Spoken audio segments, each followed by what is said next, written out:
ওম গং গণপতে নমঃ। আজকে সিদ্ধিদাতা গণপতি বাবার দর্শন করি এই ব্লগটা শুরু করলাম। আজ হচ্ছে গণেশ চতুর্থী।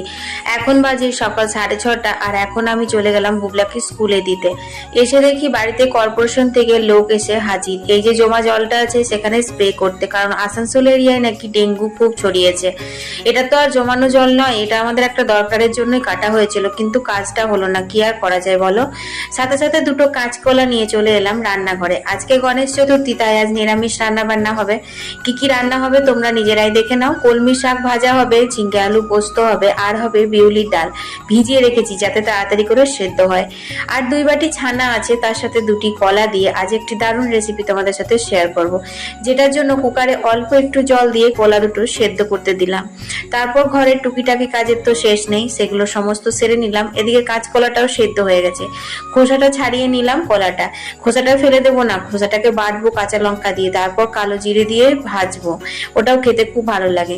এদিকে ছানার মধ্যে দিয়ে দিলাম নুন, হলুদ, জিরে গুঁড়ো, ধনে গুঁড়ো, শুকনো লঙ্কার গুঁড়ো আর অল্প একটু নর্মাল আটা দিয়ে খুব ভালো করে কাঁচকলাটা ছানার সাথে মেখে নিলাম। দেখো সুন্দর করে একটু আদা ঘষে নিলাম। এবার একটা মশলা রেডি করতে হবে।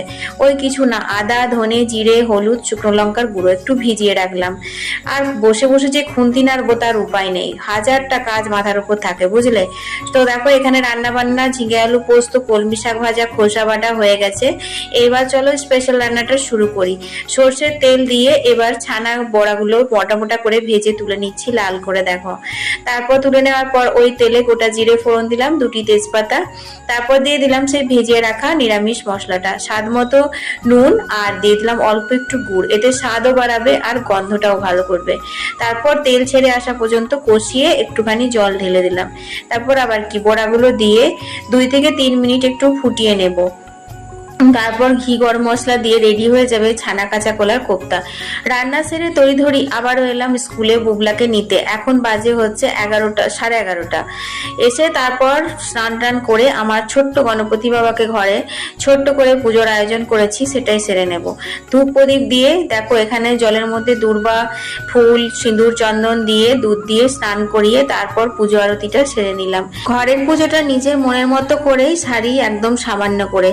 আর এই যে মন্দিরের পুজো দেখছো, এটাও কিন্তু আমাদেরই মন্দির, এখানে সব দেবদেবীরই পুজো হয়ে থাকে। তারপর মন্দিরে এলাম, গণেশ পুজো আর সন্ধ্যা আরতি দিয়েই আজকের মিনি ব্লগটা শেষ করে দিলাম। সবাই ভালো থেকো, গণেশ বাবার কৃপা যেন সবার উপর থাকে।